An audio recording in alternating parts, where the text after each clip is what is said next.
Welcome back to the Behind Their Business podcast, or if this is your first time listening, welcome to the show.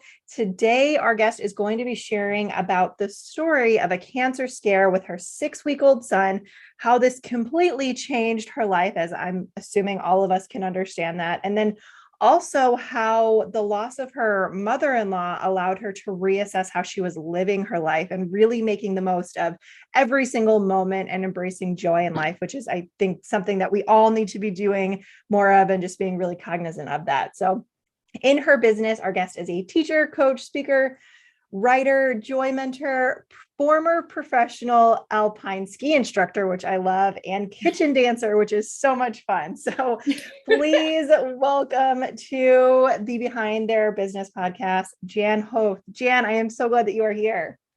Oh my gosh, I'm so honored to be here. Thank you, Steph, for hosting me. You are so welcome. Now, I know that people are going to be on the edge of their seat to hear these stories. So let's dive right in. Let's start with, I'll let you decide how you want to approach this, because I'd like you to kind of explain them in a way that tells us about the, your journey. So I don't know if maybe your 6-week-old son story fits first or the loss of your mother-in-law. So I'm just going to give it over to you. You take it away.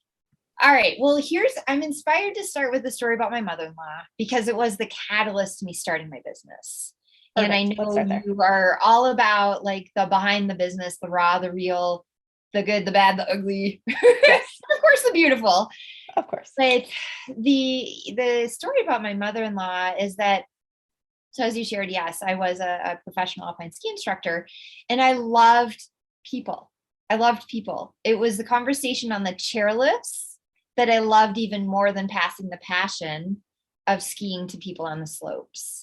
So, okay, I just have to pause for a second because every time, I don't ski often, but every time I have skied, being on the chairlift is the most terrifying part for me. And the last thing I'm doing is thinking about having a conversation with somebody. So I love that you mentioned that. That's where that love of like connecting with people really came from. So that's amazing. Okay, give it back to you. Oh my gosh. Well, total sidebar. You should come ski with me. My nickname back when I was an instructor was Bubbles. When I first started, when I was an instructor in Aspen, I was called Bubbles because I carried bubbles in my uniform and I would make even the delts blow the bubbles to soothe them. Because when you blow a bubble, you have to take a deep breath. Okay. So that's like a trick. Like this wasn't even like where we meant to go here, but anyone listening, if you get nervous on the chairlift, bring bubbles and practice deep breaths on the chairlift. That's so smart. Okay. So now that we're talking about skiing, I have to tell this story too. So when I was, oh my gosh, I had to have been in middle school, maybe. We have family in Switzerland. So we went to Switzerland. We went to the Alps to go skiing. So fun. I was, sure. I was awful. So my mom got me a ski instructor to help us. And he didn't speak English. All he kept saying the entire time was ooh-wee, which I guess means like, oh boy, because I was doing such a terrible job the entire time. So I just slid down on my butt the rest of the way. And that was the last time that I've skied. Oh no. Well, we might have to change that. I do. Well, complete sidebar too. I'm actually partnering with Jackson Hole Mountain Resorts and I do a mindful ski camp where I bring mindfulness to the slopes. And of course, the outcome is joy because you connect with the joy of skiing by tuning into present moment, mind, body, spirit, and nature through skiing and snowboarding. Okay, I may do that. That sounds way more fun to me.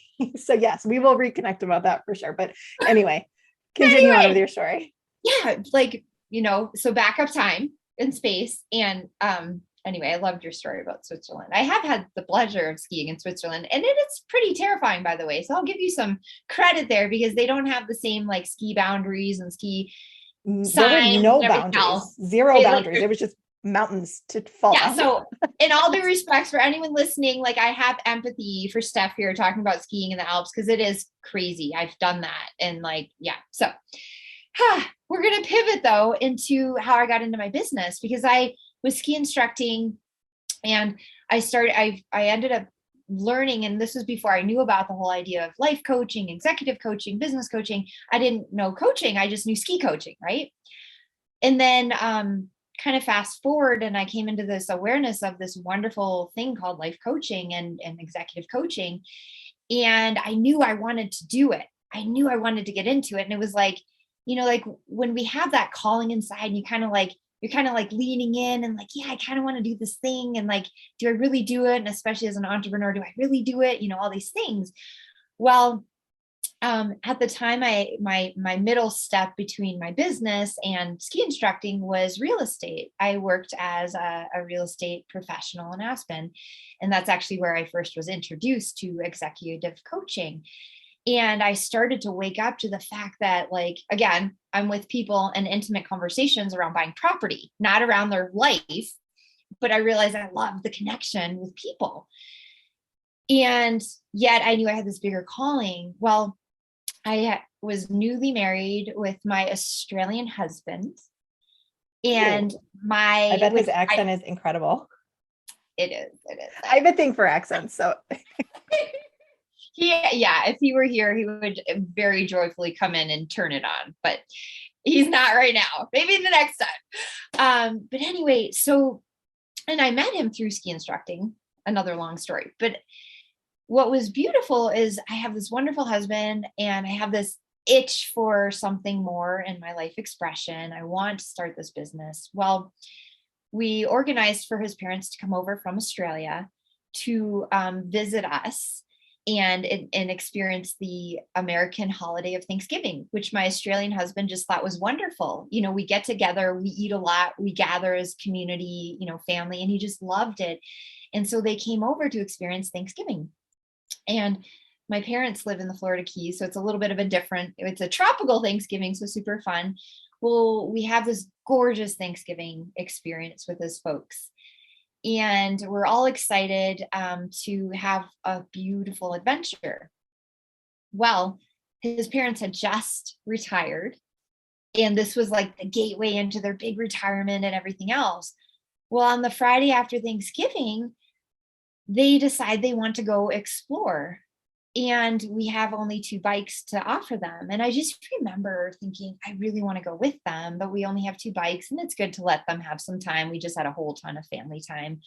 Well, we send them off on their adventure, and about an hour later, we get that dreaded phone call that my mother-in-law and father-in-law went to cross the road, and my mother-in-law looked the wrong way. Being Australian, she looked the wrong way. She was so excited, lit up, and thought the road was clear, and she stepped directly into traffic and died instantly. Oh my gosh, I'm so sorry. That's awful. Thank you. I mean, it was quite a few years ago now. It was 2007. And it was super devastating, as you can imagine. Overseas, very dramatic. It's a 2-lane highway, all the things, for a monumental moment for me and all of us to pause and go, oh my gosh, like, so regretful on so many levels, thinking her life just ended. They just started their retirement. And thinking about regret, like I didn't go with them, thinking about regret, like, all the things, my husband didn't go with them, my father-in-law didn't catch her in time, all these things. So, the basis of what I believe in is building a no regrets life. And here, this was all this regret. And this was the moment that it was like, Jan, why are you waiting to start this business that you're here to lead, this expression of joy that you're here to lead? Because she was also a very joyful lady. And you'll see me, I have a picture of her on my desk because she reminds me every day of what I'm really up to here, because she was beautiful and joyful, and she didn't get to live more of her life. And none of us know when our journey is going to end in this body, in this life experience that we're here having. But what I know is I can help you live that in the most joyful, meaningful manner possible. And I wasn't doing that, meaning I wasn't living that for myself and teaching others. And it was literally like that day that I made the decision, I'm going to figure this out, how to start my business. Because like every business owner, and I know you coach this too, it's like you can have this gift, this talent, this calling, and then how the hell do I build a business around it? Mm-hmm. But It's one thing to just know how to do something. It's a completely different thing to turn it into an actual business that makes money. right. Yeah. But in this moment, it was, how the hell do I not? I've got to figure this out because this isn't fair. Like, this isn't fair if I don't share this knowing, this calling of mine, and this gift of mine. Like, my nickname is Jan Joy Mentor, and my friends end up calling me Joy all the time. Just today, I had a voicemail from a friend going, "Ha, I told Siri to call Joy and it dialed you." Oh, that's Even though amazing. it's Jan. Like, I am known as the embodiment of joy, and I know I'm here to teach it, but I wasn't doing it fully because I was scared. And thank goodness for beautiful souls like you who teach and coach around building a business around your expression, because I wish I would have known you, by the way, 14 years ago. Well, I wasn't doing this 14 years ago. I was graduating from high school. So That's so awesome. But anyway, I wish I would have known the likes of you to be doing it. And thank God for you, for other people who are now where I was, that need the structures and support to be able to get this gift out there, because it's regretful for me if I'm not out there more sharing this message and mission I have of a joy-led world. And so while my mother-in-law left us, yes, but I am living out her legacy of bringing joy to the world, one podcast at a time, one conversation at a time, one giggle at a time, and also one heartfelt not joy moment at a time. Because the way I teach joy is not about always being in the happy. I mean, that was devastating for us. And, I'll hurry up and share about the Fruit Loop moment, which is what we, kind of a foreshadow of the experience with my cancer scare with my son, because it was a cancer scare. Another foreshadow. we're grateful for. Yes. And yet, this was the catalyst to me starting the business and the kick in the pants to get the heck out here. And so I hope anyone listening, wherever you're at in your business, whether you're already in your business and thinking there's so much more it could be doing, or thinking you want to start your business, this is my loving nudge and energetic, burst of energy and wind beneath your wings to say, hey, get out there. I bet there is someone who needs you right now that can't wait for you to get the website right or the program right or the whatever right, to go and have a conversation that might transform their life with the gift. So that many only people. you have. Yes. And so many people are capable of doing that today, right now, with nothing else other than themselves. Yes. So yeah, that's all you need is you. You are uniquely you. And that's what people need. That you are destined to help somebody in some way. And if you can get paid for it, even better. That's what I think. Yes. Yep. Yes. Well, and that's the premise of my business too, about joy. It's an acronym to just own you. And I was going to ask what that was. So I'm glad that you mentioned that. So how did you come up with that? Well, it came in and it dropped in over time, but it also massaged over time. But, the basis of my work of joy and happiness really came from many times throughout my life where I wasn't happy. And yet I knew there was something more, and I wanted to be in that joy and that happiness state. And I, through the experience with my mother and my son, and then another experience, I ultimately created a process called the Happiness Prism. And that is my signature framework and process, but it's with the Happiness Prism that I started to realize there's more to this conversation than just happiness. As I started talking to people more, sharing more of my gifts, coaching more people, I realized the larger overarching conversation is really around this idea of joy and this experience of joy and then it came to me, this acronym of joy, of being just own you, because what brings me joy, what brings you joy, what brings our listeners joy is unique unto you. Mm-hmm. And it's constantly evolving. So this thing about the mindful ski camp, for example, I teach through the basis of mindfulness as present moment awareness and looking at, well, what brings me joy today? what brings me joy tomorrow, and what brings me joy like at this time of the day and this time of the day, like, and we're constantly evolving. Yeah. So Constantly evolving. I love that you brought up the present moment awareness. And I was just talking to somebody in an interview about this. I think it was yesterday we were talking about this because we were talking about, well, I was speaking about my past experiences with trauma and how that led to me being stressed basically 99% of my life. Like I was constantly in a state of stress and overwhelm. But once I, well, did a lot of inner work and started to focus more on, like you said, that present moment awareness, Yep. everything in my life got dramatically different. Like it was, I can't even put into words how much better my life has been once I Mhm. started to actually be present in the present moment, truly present, Yes. and not think about what's going to happen in the future, even 30 seconds from now, and all of the things that have happened in the past. So I'm so glad that you mentioned that. Absolutely. Yes. Because, well, and that's the thing though, mindfulness, present moment awareness is the gateway to something else, something better. Right. And then joy, happiness is the trajectory. Well, where do you want to go with this? Well, I have a calling to do this business. I have a calling to experience whatever it is, personally or professionally. But then that is like, it's like the two parts of the GPS. The starting point is mindfulness. The end destination is joy, happiness, whatever that outcome is.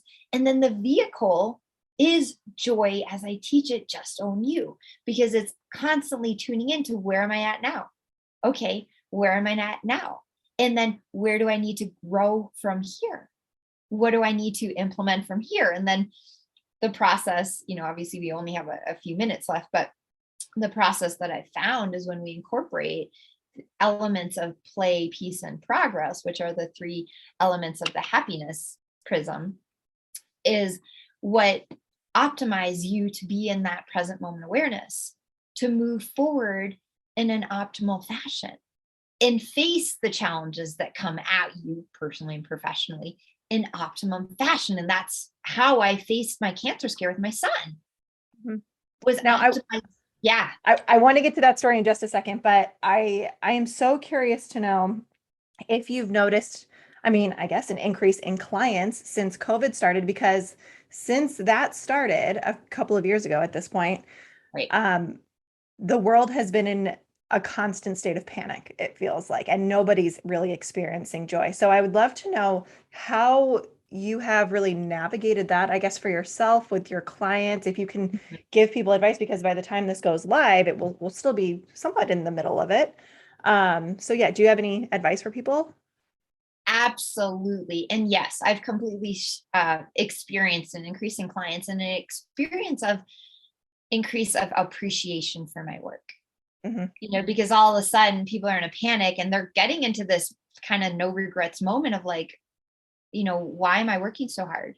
Why am I living my life this way? Like all of a sudden I'm home and I have all this quality time with my family, maybe more than I want sometimes, but I have all this quality time with my family. What do I do? Oh my gosh, isn't this wonderful? Or God, I really don't care about that thing, right? And so what I have found is people are leaning in to my conversation more, that I really haven't changed what I'm saying, but they're more available to it because everything, systems and processes and structures are crumbling and falling down all around them. So that's one piece, that people care more about joy. And then the other piece is that this mindfulness, and to offer an antidote like you asked, is getting into the awareness that joy is an energetic state. It's a conscious state. It's almost to that of enlightenment. You don't have to go anywhere. You don't have to do anything to achieve it.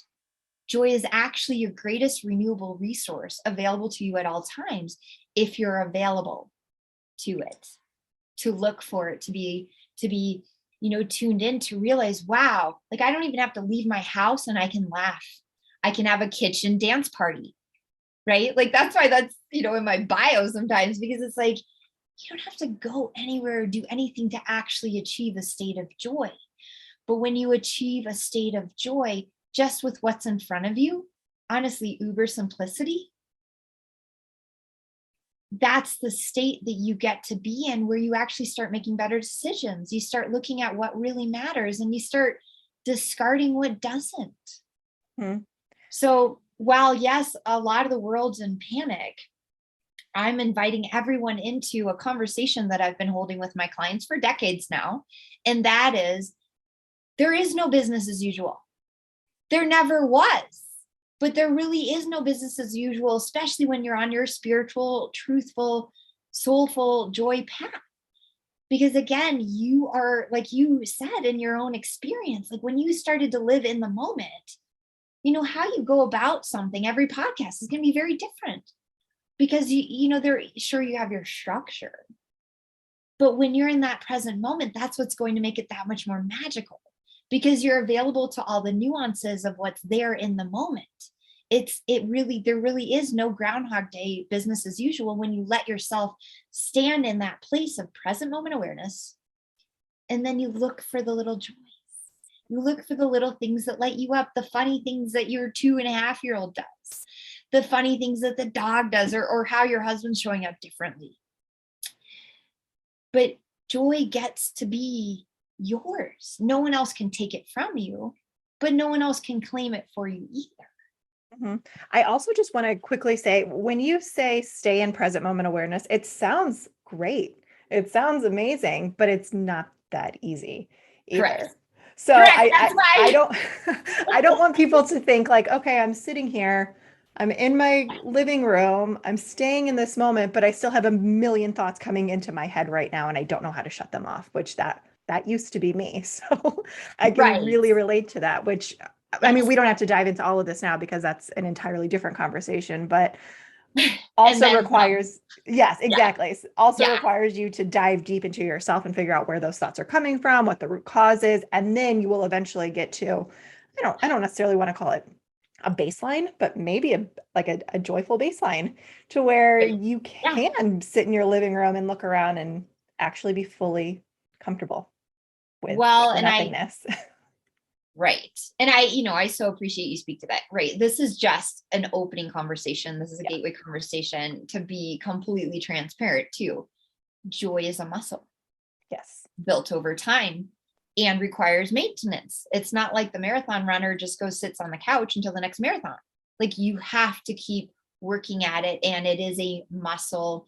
Mindfulness, I mean, right, we don't have time to go into ultimately what I have year-long coaching containers around, right?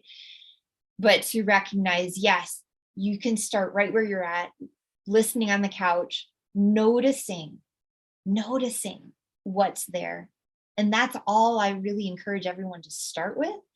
But then start to notice, what are little things that make you giggle, that make you laugh. And that's essentially where the story is. I don't know if we have time for the story about my son. Yes, please. I would love for you to share that.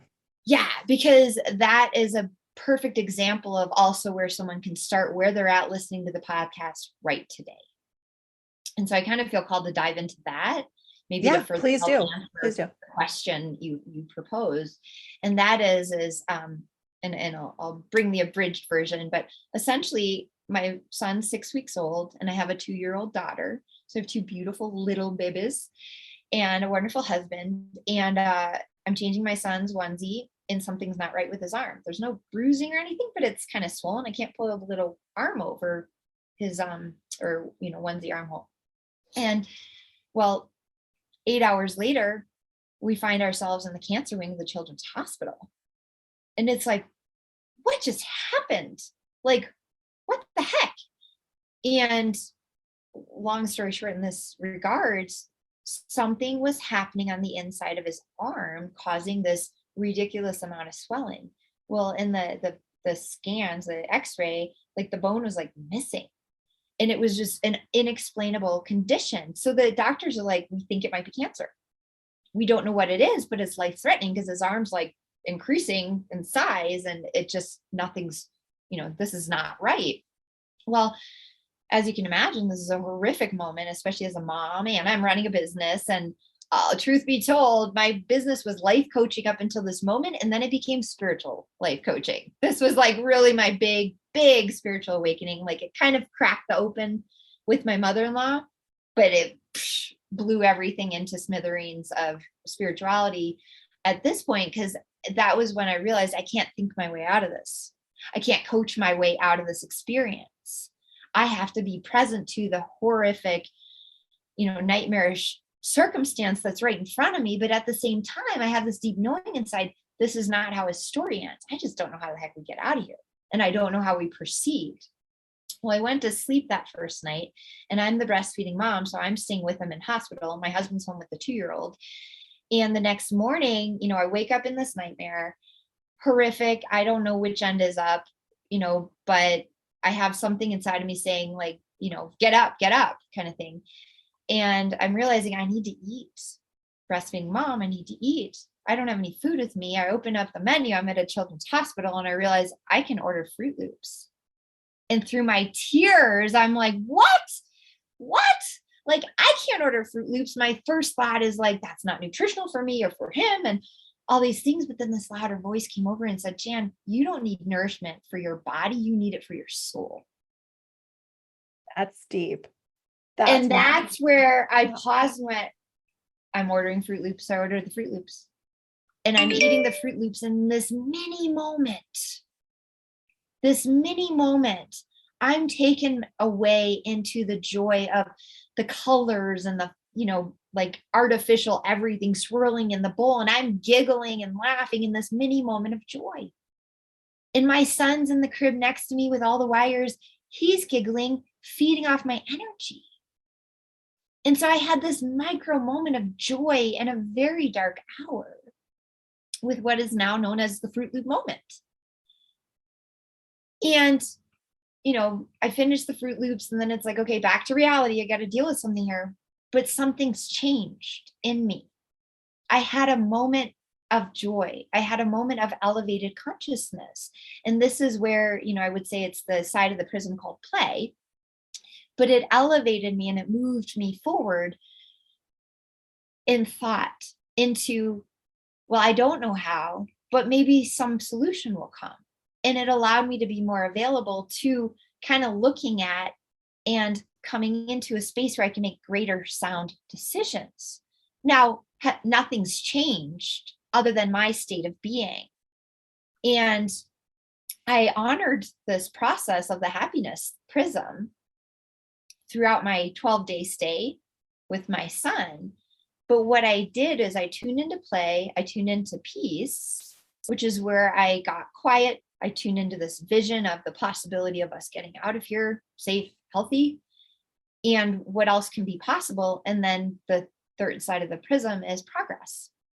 And that's where essentially I was able to be the leader my son needed me to be, to advocate for him to make the tough decisions, and then to stand into the vision of, well, whatever decision we make here, highest and best good. Well, over the 12 days, I constantly had to work on myself. Yeah, I had crying, devastating moments. Yeah, I had all these things, but I allowed myself to be human.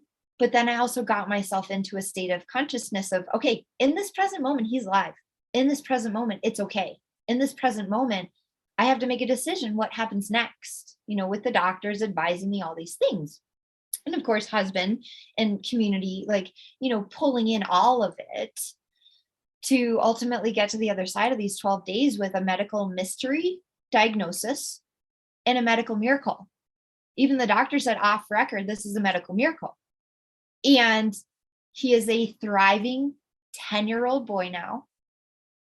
Nothing since, no issues since. Here we are. Cancer scare, Fruit Loop moment, and me literally living moment to moment in hospital is what moved through that dark hour. Now, of course, with my mother-in-law, it tragically ended, but I was still able and still am able. And this is what I teach and lead and guide, whether it's on a podcast, whether it's in a year-long coaching taker or mindful ski camp. This is where I invite everyone to start where you're at. Look for the air quote Fruit Loop moment of just the little something that's going to just bring you a little joy just for you. Just for you. It doesn't have to take much. But I promise you, by honoring that little moment. And even if it's just witnessing, just witnessing your 2-year-old in their joy can bring you joy. Oh, anytime he laughs now, I am so much more mindful of it, and I'm enjoying, because there's really nothing better than a baby laughing. Right? It's like Right. it makes anybody happy, but I now appreciate it so much more. Yes. Yeah. But when you're in that state of appreciation and engagement of being in the joy, you're then available to looking at everything around you differently, even if it's, as I call them, super sucky circumstances. Because I've had many since then, and we'll have many more. And my clients do, and listeners do all the time. But it's looking for those just mini moments of humor, of something different that you can start to go, okay, yeah, this sucks. But you know what? Maybe we're going to get out of this. Or maybe we can get out of this in a different way. Because just like I said, going into the hospital, I can't think my way out of this. And how we move forward in our businesses, how we move forward in our lives, you can lay out a plan and lay out a structure. But as we all know, things are going to fill in ways that you unprecedented circumstances, good and bad. So how do we navigate that? Well, present moment, and then look for the fruit loop. So you're in a higher state of consciousness to be available to more imagination, creativity, intuition, connectivity. All of this is scientifically proven now. That happiness, happiness advantage, Sean Aker, there's all of these schools of positivology or positive psychology that scientifically speak to what spiritual gurus have known for centuries, is allow yourself to be actually in that joyful state that your son is when he's giggling. That is his innate soul speaking and engaging in the present moment beauty of life that's not always pretty, but it's beautiful. I don't even know what to say right now. You said that all so eloquently, and I'm just so glad that you're here and that we're having this conversation, because I feel like so many people forget about this. It's so easy to get wrapped up in the super sucky moments, like you said, and think that the world is ending. But there really are, like you said, those Fruit Loop moments in your day that you can find joy in. So the more often that we can do that, the higher our consciousness is going to be, and the happier we're going to be, and the better our lives will be too. You can't go wrong with joy, right? You really can't go wrong. There's only good to come from it. So I'm so glad that you're speaking to all of this.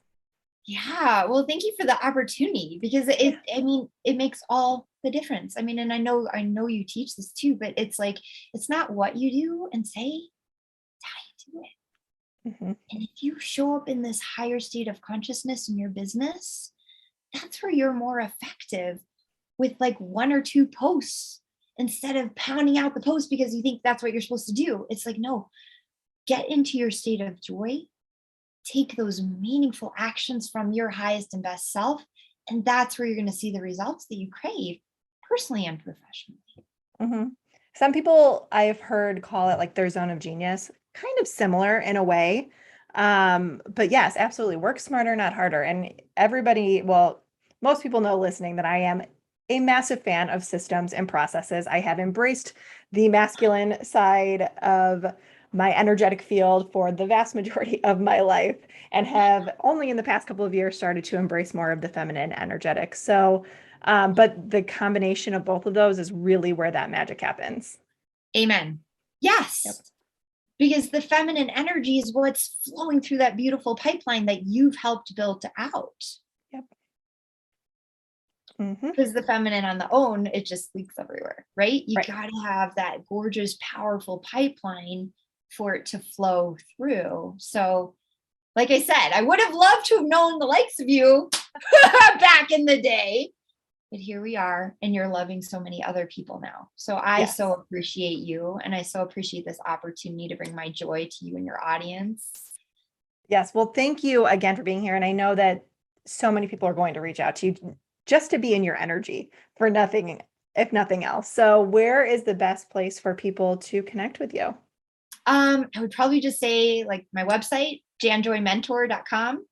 Perfect. Super easy. If they, are inspired, you're welcome to click the link and let's book a call. But you can also find me on social platforms like Instagram and LinkedIn and Facebook. So, but I'm so happy to connect with anyone. I'm so happy to be a resource because I'm just so committed to everyone getting to realize just how amazing this life can be, no matter how long or short it gets to be for each of us. Like when it's mindful and joyful, it's meaningful and without regret. That's the perfect way to end this. So we're just going to end it right there. That was beautiful. Thank you again for being here. Oh, thank you. And thank you to everyone listening. So appreciate you shining your lights in this world.